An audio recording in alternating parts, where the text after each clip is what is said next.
अस्सलाम वालेकुम अज़ीज़ तलबा। उर्दू मीडियम बराए जमात दहम साइंस और टेक्नोलॉजी इसका हिस्सा दूम का पहला सबक तवारुस और इर्तिक़ा। इसका बच्चों किस्त 1 पार्ट 1 आपके सामने पेश है। अज़ीज़ तलबा, आपने अभी तक इस चैनल को सब्सक्राइब नहीं किया है तो इसे सब्सक्राइब कर लें, बेल आइकन पर क्लिक कर दें ताकि जैसे ही कोई नया वीडियो यहाँ पे अपलोड होता है उसका नोटिफिकेशन आपको सबसे पहले मिल जाए। अगर ये वीडियो आपको अच्छे लगते हैं तो आप इसे लाइक करें, अपने तमाम दोस्तों में इसे शेयर ज़रूर करें। बच्चों, ये सबक आपके सामने 2 हिस्सों पर मुश्तमिल किया है मैंने। 2 अलग अलग वीडियोस आपको इसके मिलेंगे, पार्ट 1 और पार्ट 2। तो मैं पहले आपके सामने पार्ट 1 रखना चाहूँगा बच्चों। तो आइए सबसे पहले हम देखें तवारुस और इर्तिक़ा इस सबक के अंदर कौन कौन से ऐसे नुकात हैं जो हमें पढ़ना लाजमी है। जैसे तवारुस और तवारुसी तब्दीलियाँ, ट्रांसक्रिप्शन, ट्रांसलेशन एंड ट्रांसलोकेशन, इर्तिक़ा के सबूत, डार्विन का कुदरती इंतखाब का नज़रिया, लिमाक का नज़रिया, जमाअती ज़हूर और इंसानी इर्तिक़ा। सबसे पहले बच्चों हम देखते हैं तवारुस और तवारुसी तब्दीलियाँ क्या हैं। तवारुस क्या है? तवारुस जो वर्ड है बच्चों ये बना हुआ है विरासत से, यानी वो खुसूसियात आपके अंदर जो आपके वालिदैन के जरिए आएगी। ऐसी प्रॉपर्टीज, खुसूसियात जो वालिदैन से बच्चों के अंदर ट्रांसफर होती है उसे हम विरासती खुसूसियात कहते हैं। तो हमारे अंदर जो प्रॉपर्टीज होती हैं, हमारी खुसूसियात जैसे बालों का कलर, आंखों का कलर, हाइट वगैरह वगैरह, ये जो चीजें हैं हमको हमारे वालिदैन से मिलती हैं बच्चों। और ये मुंतकिल करता कहाँ से है, कौन करता है, इस बारे में हम अभी थोड़ा सा मालूमात। जैसे हमने 9th में पढ़ा था कि जीन्स क्या है, जीनियात का जो मुवज्जिद है ये हमने 9th में पढ़ा था। उस बंदे का नाम, उस साइंटिस्ट का नाम था ग्रीगर जोहान मेंडल। हमने देखा था कि इन्होंने मटर के ऊपर कमोबेश 900 से ज़ायद एक्सपेरिमेंट्स किए थे। उसकी कलर के ऊपर, हाइट के ऊपर, खुसूसियात के ऊपर, गोल के ऊपर, हरे के ऊपर, सब्ज के ऊपर, जर्द के ऊपर, लाल के ऊपर वगैरह वगैरह वगैरह बहुत सारी खुसूसियात लेकर इन्होंने एक्सपेरिमेंट्स किए और बहुत सारे नताइज दिए। यहाँ से जीनियात का आगाज हुआ। उसके बाद 1902 में हियो गोदीवेरस के नौई तबद्दुल के नजरियात ने अचानक होने वाली तब्दीली को समझने में मदद दी। मतलब हमारे जीन्स के अंदर जो अचानक तब्दीलियां होती हैं वो कैसे होती हैं, ये हमें हियो गोदीवेरस के जरिए मालूम पड़ा। उसके बाद इससे पहले जीन की मुंतकली के बारे में किसी को नहीं पता था कि जीन जो है वो क्रोमोसोम के जरिए ट्रांसफर होते हैं। 1902 में वॉल्टर्स्टन ने नागतोड़ा के खुलियात देखे। नागतोड़ा मालूम है बच्चों, हरा कलर का जो टिड्डा होता है, उसके क्रोमोसोम के अंदर जीन्स को यानी क्रोमोसोम को उन्होंने जोड़ियों में पहली मर्तबा देखा। इससे पहले किसी को भी क्रोमोसोम के बारे में कुछ पता नहीं था। उसी दौरान 1944 में ओसवाल्ड इयोरी, मैकलन मैकार्थी और कॉलिन मैकोलॉयड, इन तीनों ने साबित किया कि कुछ वायरस को छोड़कर तमाम जरासीम के अंदर डीएनए ही विरासती वसीला है। यानी अगर आपके अंदर कोई खुसूसियात ट्रांसफर करना है तो वो डीएनए के थ्रू ही होगा। आपके अंदर जो खुसूसियात मौजूद हैं वो डीएनए ही ट्रांसफर करेगा, उसके अलावा और कोई नहीं करेगा। ये इन तीनों ने साबित किया।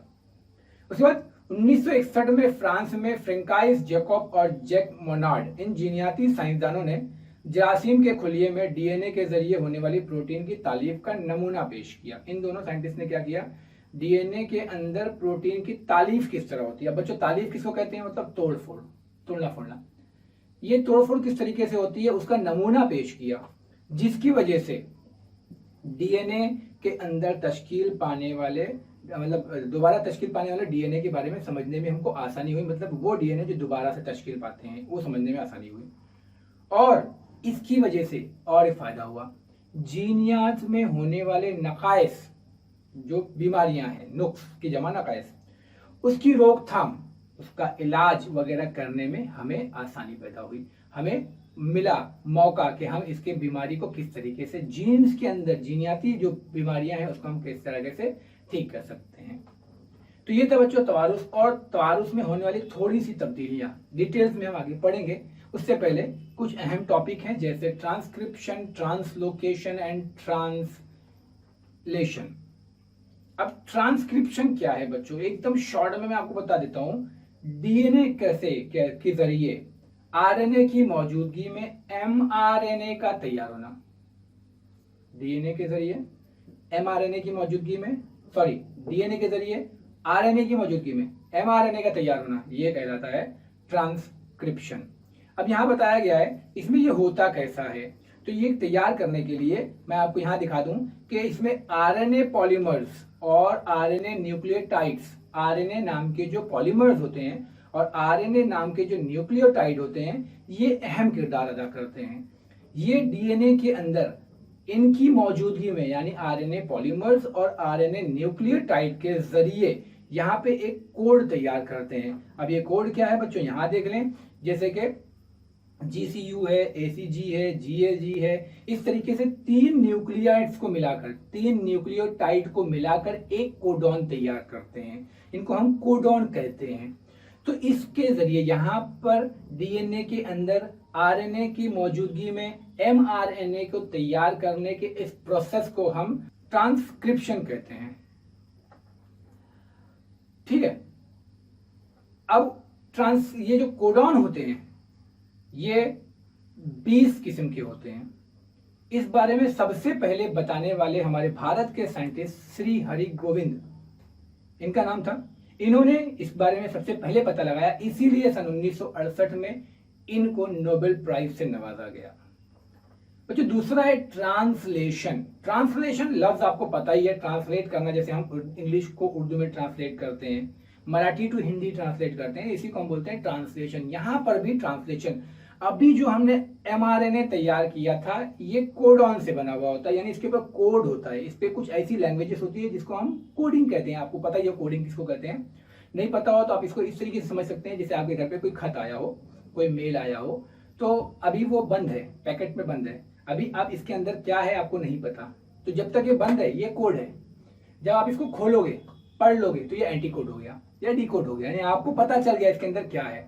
तो जब तक वो बंद है, जब तक कोड है। अब इसको खोलने के लिए, जैसे भी आप कबाट है, कबाट खोलने के लिए आपको चाबी चाहिए, जब तक कबाट बंद है ये कोड है, चाबी उसका डी कोड सिस्टम है, यानी खोलने वाला।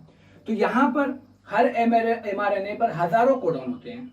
इस पर मौजूद कोड के मुताबिक अमीनो एसिड फ्राहम करने का काम टीआरएनए करता है। टी मतलब ट्रांसपोर्ट राइबोज न्यूक्लिक एसिड।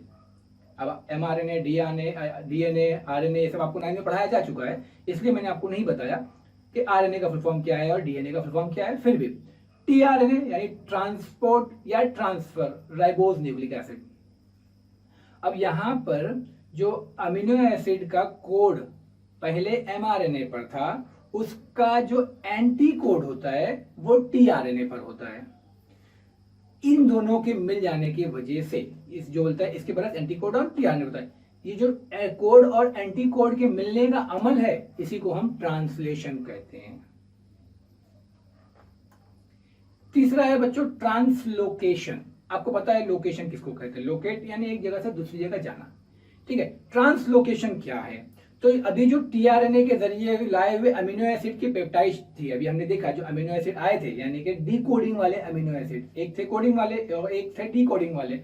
तो डीकोडिंग वाले जो अमीनो एसिड थे वो जो टीआरएनए लेकर आए थे, उस दरमियान में एमआरएनए एक सिरे से दूसरे सिरे से एक ट्रिपलेट कोडॉन के फासले से रखा जाता है। तो ये जो होता है, ये जो लेके आ रहा है, ये क्या होता है, एक जगह पर रुकता नहीं है, ये क्या होता है, मूव होता रहता है। किस तरीके से मूव होता है आप बच्चों यहाँ पे देख सकते हैं। देखिए यहाँ पे एक आया ना, दूसरा गया, देखिए एक गया, ये दूसरा आया। ठीक है, इस तरीके से इनके अंदर कोडिंग बदलती रहती है। आप देखिए ये जाएगा, आएगा, ये आया, ठीक है, पीछे जाएगा, आगे वाला आएगा। इस तरीके से इनके अंदर कैसा होता है, पीछे वाला निकलता है, आगे वाला आता है, पीछे वाला निकलता है, आगे वाला आता है। तो एक पीछे वाला गया, आगे वाला आया, फिर पीछे वाला गया, फिर आगे वाला आया। इस तरीके से ये लोकेट होते रहते हैं, इसलिए इसको हम ट्रांसलोकेशन कहते हैं।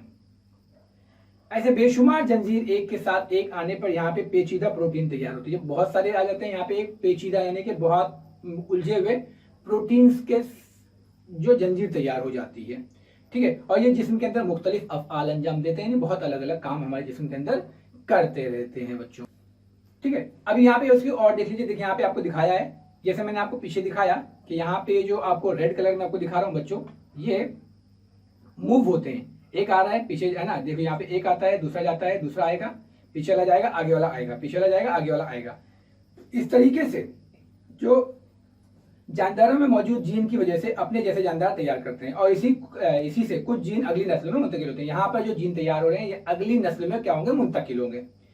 इसीलिए इन बच्चों में अमीनो एसिड अपने वालिदैन में मौजूद प्रोटीन की तरह ही प्रोटीन तैयार करते हैं, यानी जो प्रोटीन वालिदैन के अंदर थे वही सेम प्रोटीन यहाँ बच्चों के अंदर भी पाए जाएंगे। यही वजह है कि वालिदैन की खुसूसियात बच्चों में दिखाई देती है, लेकिन कभी कभी जीन बिल्कुल वालिदैन के अमीनो एसिड तैयार नहीं करते, सेम टू सेम नहीं तैयार करते, कुछ तो फर्क हो जाता है ना। इसी वजह से छोटा बड़ा फर्क वाजे हो जाता है, जिसको हम नौई तबद्दुल कहते हैं, छोटा बड़ा फर्क हो जाना। जैसे कभी कभी ऐसा होता है ना कि आपके घर में बच्चा पैदा होता है तो हम कहते हैं ये अम्मी पे गया है, ये अब्बू पे गया है। कभी कभी बोलते हैं ये तो ना अम्मी पे गया है, ना अब्बू पे गया है, ये नाना पे चला गया है, ये दादा पे चला गया है, वगैरह वगैरह। तो बहुत ज्यादा सिमिलैरिटीज पैदा नहीं होती हैं, उसको हम कहते हैं नौई तबद्दुल। अब देखते हैं बच्चों इर्तिका, इवोल्यूशन। हमने बहुत सारी हिस्ट्री सुन सकी है, बिग बैंग थियोरी। हमारे अरबों खरबों साल पहले जमीन जो थी वो एक आग का गोला थी, फिर कोई शहाब साकी वाकई से टकराया, फिर आहिस्ते आहिस्ते ये जमीन सर्द हुई, हजारों लाखों साल बाद फिर यहाँ पर पानी नमूदार हुआ, फिर हजारों लाखों साल बाद उस पानी के अंदर कोई एक जरासीम, बैक्टीरिया, वायरस पैदा हुआ अकॉर्डिंग टू डार्विन के नजरिए के मुताबिक। फिर वहां से जमीन के अंदर मुख्तलिफ नबातात, मुख्तलिफ हैवानात, जानदार पैदा हुए, और बदलते बदलते बदलते आज हम और आप बने हैं। बहरहाल ये था डार्विन का इंतखाब, डार्विन का नजरिया। हम देखते हैं इर्तिका मतलब क्या। इर्तिका जो हमने देखा अभी, इर्तिका मतलब मरहला वार थोड़ा थोड़ा करके तरक्की करना, थोड़ा थोड़ा करके मरहला वार तरक्की करना। अब कुदरती इंतखाब के नजरिए के मुताबिक जानदारों की इम्तियाजी खुसूसियात कई नस्लों तक तब्दीली से मराहल गुजरने के बाद जिसके अमल से नया वजूद मैंने आपको बताया। पहले कुछ बैक्टीरिया पैदा हुआ, फिर उसकी वजह से कुछ जानदार पैदा हुए, कोई समुद्री कीड़ा पैदा हुआ, उसके बाद फिर बैक्टीरिया, काये, फिर दूसरे जानदार, फिर थोड़ा थोड़ा थोड़ा थोड़ा थोड़ा करके हम पैदा हुए। इसके लिए सैकड़ों अरबों साल लग गए, है ना। इसी को हम इर्तिका कहते हैं, यानी मरहलावार थोड़ा थोड़ा तरक्की करना। तकरीबन 3.5 अरब साल पहले जमीन पर किसी जानदार का वजूद नहीं था, अकॉर्डिंग टू साइंटिस्ट। 3.5 अरब साल पहले जमीन पर कोई नहीं रहता था। हयाती जिंदगी के आगाज में बहुत ही सादा माया तैयार हुआ होगा, क्या सारा हुआ होगा। फिर उससे नामियाती और गैर नामियाती सादा मुरक्कबात तैयार हुए होंगे। वो आपने 9 में पढ़ा है, नामियाती मुरक्कबात और गैर नामियाती मुरक्कबात, हम उसकी तरफ नहीं जाएंगे। आहिस्ता आहिस्ता ये जो सादा मुरक्कबात थे ये पेचीदा मुरक्कबात में, प्रोटीन में, कार्बोहाइड्रेट में, नामियाती मुरक्कबात में कन्वर्ट होते गए। इस तरह इनके मिलाप होने से एक बुनियादी खुलिया बना होगा, उस बुनियादी खुलियात की तादाद बढ़ी होगी, उससे फिर बहुत सारे जानदार पैदा हुए होंगे, उनकी नशोनुमा हुई होगी, और बाद में फिर वो जो जानदार के दरमियान में हम आहंगी नहीं होगी वो खत्म हो गए होंगे। हम आहंगी से मुराद जिनके दरमियान में तालमेल नहीं मिलता वो खत्म हो जाएंगे, ठीक है। आगे इसको समझते हैं बच्चों। जैसे फिलहाल जमीन पर नबातात है ना और हैवानात करोड़ों किस्म के हैं। जैसे यहाँ पे आपको कुछ फोटो दिख रहे हैं, एक है पैरामीशियम का और दूसरा है काई टाइप का। तो पैरामीशियम से लेकर बड़ी वाली व्हेल मछली तक आपने देखा होगा। पैरामीशियम को आप ऐसे नहीं देख सकते, आपको माइक्रोस्कोप से देखना पड़ेगा, लेकिन बड़ी वाली व्हेल माना जाता है दुनिया की सबसे बड़ी जाति, दुनिया का सबसे बड़ा जानदार व्हेल मछली है। तो इतने बारीक से जानदार से लेकर इतना बड़ा जानदार तक यहाँ मौजूद है, ठीक है। उसी तरीके से ये जो आप देख रहे हैं ये काई की एक किस्म है, या आप ये कह सकते हैं हाइड्रा वगैरह, छोटा सा जानदार से लेकर बरगद जैसा पेड़ तक आज मौजूद है।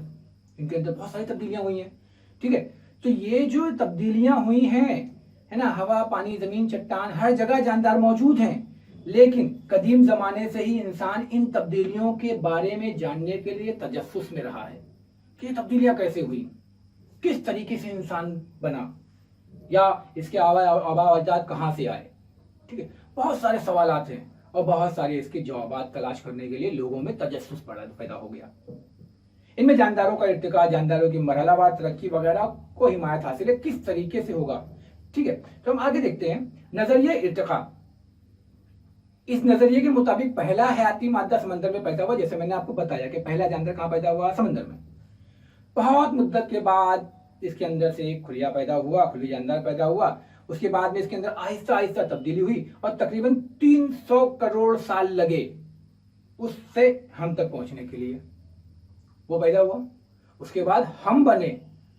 इस बीच में 300 करोड़ साल लग गए, 300 करोड़ साल। ये मुख्तलिफ तश्कीली और अफाली खुसूसियात के हामिल मौजूद से नबातात और हैवानात में बतदरीज तरक्की का इर्तिका कहलाता है। हम जो तब्दील होते होते है ना, छोटे से काई से लेके बड़े से बरगद तक, और उस छोटे से पैरामीशियम से लेकर बड़े से वेल तक बहुत सारी तब्दीलियां हुई और फिर जाकर विशालकाय जानदार का जन्म हुआ। अजीज तलबा, ये था इसका हिस्सा अव्वल जो मैंने आपके सामने पेश किया। अगर आपको अच्छा लगे तो बच्चों इसे लाइक करें और शेयर ज़रूर करें। तब तक के लिए बहुत शुक्रिया। खुदा हाफिज़।